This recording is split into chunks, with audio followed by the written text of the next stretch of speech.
acompaña Soledad Agüero para revisar la actualidad internacional. ¿Qué tal, Soledad? ¿Cómo estás, José? Muy buenas tardes. Partamos revisando algunas informaciones preocupantes y que dan cuenta de lo frágil que es este retorno a la normalidad, porque hay preocupación por casos de rebrotes, primero en la ciudad de Wuhan, como veíamos en titulares, y también en Corea del Sur, pero partamos en China, porque por primera vez desde que se levantó la cuarentena, la ciudad de Wuhan está registrando ahora un nuevo foco de infección.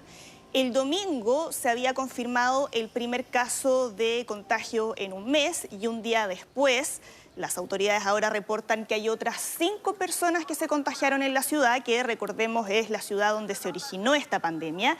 Y lo que se sabe de estos 5 nuevos contagiados es que viven en el mismo complejo. De hecho, hay 2 integrantes de una misma familia y se trata del número más alto de infecciones desde el 11 de marzo. Y no es el único caso dentro de China, porque también ha habido un aumento de los contagios en la ciudad de Yunnan, que es una ciudad que está muy cerca de la frontera de Rusia y de Corea del Norte, y que es una zona que las autoridades ya clasificaron como de alto riesgo, porque de los 17 nuevos casos que se han reportado en el país, 12 vienen de ahí y que están vinculados a una mujer que no tiene historial de haber viajado ni tampoco de exposición al virus. Por lo tanto, cómo se inició este nuevo brote sigue siendo un misterio, pero ya han decidido tomar algunas medidas como el cierre temporal de todos los lugares públicos, y eso incluye a las instalaciones deportivas, los cines, las librerías. Los estudiantes van a tener que volver a la modalidad de clases online. Y la orden para todos los residentes de esa zona de permanecer en sus casas, salvo circunstancias muy excepcionales. Y se da además una semana después de que China designara todas las regiones del país con riesgo entre medio y bajo. Hay otras 3 provincias en esta zona fronteriza que les mencionaba en la que se han registrado casos comunitarios, por lo tanto todavía no es el momento de bajar la guardia. No, para nada. Ya lo advirtió un ministro, lo conversábamos recién con el doctor Carlos Pérez, uno de los médicos encargados de controlar la pandemia en Alemania. Decía que para superar, y lo corroboraba el doctor Pérez, que para poder superar un episodio pandémico, lo que se requiere es que se contagie entre un 60 y un 70% de la población. Y no estamos llegando ni... Bueno, China, imagínate, China no llega ni al 3%, al 2%. Entonces, el rebrote, y va a venir otro rebrote, o sea, o vacuna o nos contagiamos todos. Básicamente eso es lo que resume el doctor. Y empezar, mientras no se encuentra una vacuna, a aprender a convivir con este virus, manteniendo todas las medidas que hemos tomado hasta el momento, el distanciamiento social, el uso de mascarillas. En Alemania también hemos visto cómo se ha registrado un aumento de los casos ahora que se han ido levantando las restricciones. Por lo tanto, es muy importante hacer caso a todas las recomendaciones de la autoridad. Y a propósito de este mismo tema, en Corea del Sur, que ya lo hemos comentado, que es uno de los países que ha sido más elogiados en el manejo de esta crisis, ahora, bueno, están también trabajando para contener un nuevo brote, porque se han registrado 86 nuevos casos de contagio y que se concentra la mayoría en el distrito de Seúl, de la capital, donde se encuentran los locales nocturnos.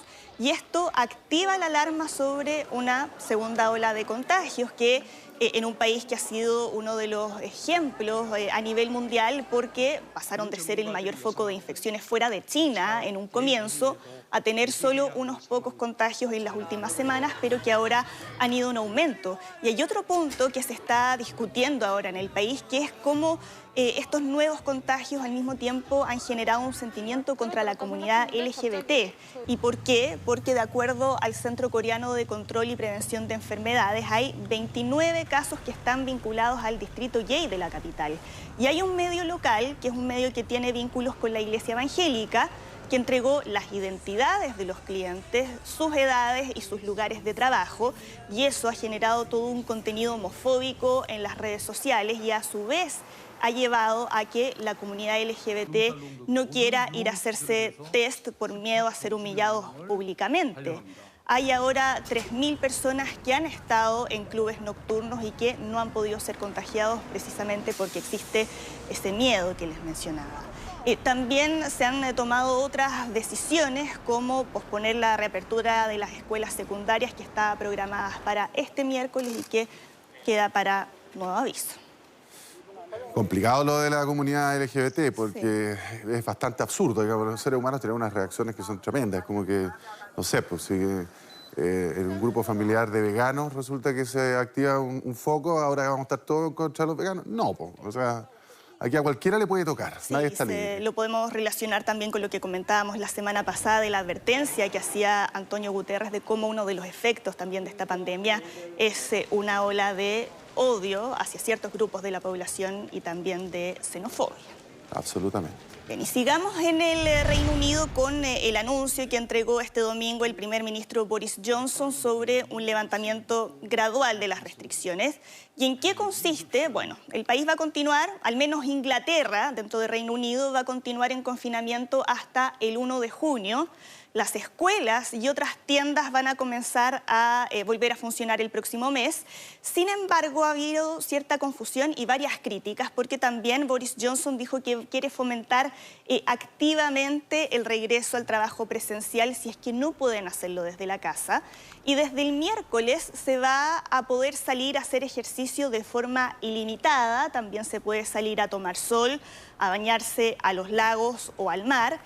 Quienes lleguen por avión desde el extranjero van a tener que someterse a un aislamiento de 14 días, pero es un anuncio que varios han considerado como muy confuso, vago. Fue lo que dijo el líder de la oposición laborista, Keir Starmer, quien comentó que el primer ministro le está diciendo a miles de personas que vuelvan a trabajar, pero sin ningún lineamiento claro de cómo tiene que hacer esa vuelta al trabajo, ni tampoco qué va a pasar, por ejemplo, con el transporte público para que la gente pueda seguir manteniendo las recomendaciones de distancia social. Le critican además que tampoco ha hablado del uso de mascarillas ni de otros materiales de protección, ni cómo los mismos lugares de trabajo van a tener que empezar a readaptarse para que haya distanciamiento social. Y eso ha sido muy criticado por los sindicatos que no quieren que los trabajadores regresen al trabajo hasta que no se garantice su seguridad. ¿Qué va a pasar también con los partidos de fútbol de las ligas profesionales que ya dijeron que van a poder reanudar las competiciones a partir del 1 de junio a puertas cerradas, pero tampoco conocemos muchos detalles al respecto? Ahora hay que ver qué va a pasar también en Alemania con este punto, con el regreso de la Bundesliga, pero se han registrado casos de contagios en algunos equipos, así que ahí está en veremos, pero lo que les comentaba recién son medidas que se limitan a Inglaterra, porque dentro del Reino Unido, Escocia, Gales e Irlanda del Norte van a continuar con sus propias medidas de confinamiento. Y seguimos en Francia porque este lunes ya ha comenzado el proceso de desescalada progresiva con un enfoque que está puesto principalmente en el transporte público. Desde esta mañana, de hecho, las estaciones de metro, también los autobuses han estado bajo vigilancia porque son uno de los principales lugares que pueden ser fuente de contagio. Y en el metro de París han repartido mascarillas que son de uso obligatorio en el transporte público. Y en París se está exigiendo al mismo tiempo un certificado de la empresa de trabajo que justifique la necesidad de usar el metro durante los horarios de mayor afluencia.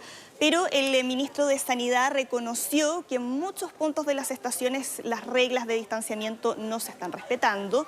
Y para esta jornada se prevé la circulación de más del 75% de los metros, los trenes, tranvías y buses en Francia. Y también pueden abrir todo tipo de comercios, excepto los bares, los cafés, los restaurantes y los hoteles que al menos hasta junio van a tener que seguir esperando.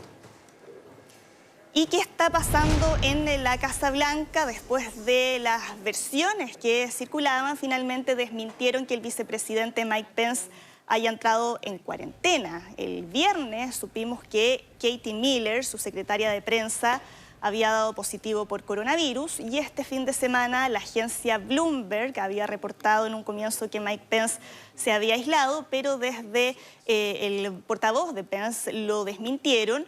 Sin embargo, en un comunicado aseguraron que Mike Pence, había dado negativo al test. Recordemos que tanto Mike Pence como Donald Trump diariamente se están sometiendo a test de coronavirus, pero hay 3 miembros del equipo que está coordinando la respuesta a esta pandemia, entre ellos el doctor Anthony Fauci, que sí entraron en aislamiento porque estuvieron en contacto con una persona a la que le habían detectado COVID-19. Recordemos que Fauci es el director del Instituto Nacional de Alergias y Enfermedades Infecciosas por mucho tiempo, es una de las voces más autorizadas en Estados Unidos sobre ese tema, y dio negativo al contagio, pero va a continuar siendo examinado con regularidad.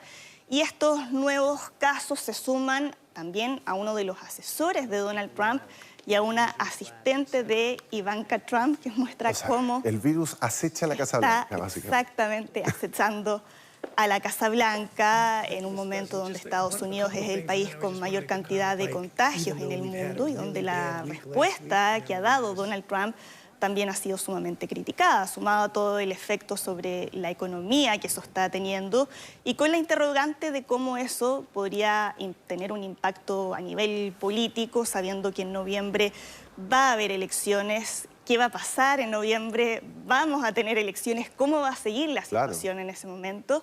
Es parte de las dudas que tenemos.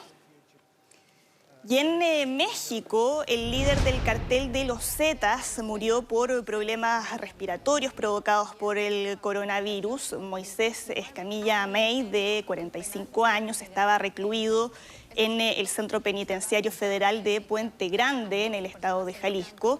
Y según las autoridades, su deceso se produjo casi una semana después de que ingresara en el centro hospitalario de la cárcel por problemas respiratorios. A él también se le conocía como el Gordo May y cumplía condena desde hace más de 11 años por la decapitación de 12 personas en la ciudad de Cancún.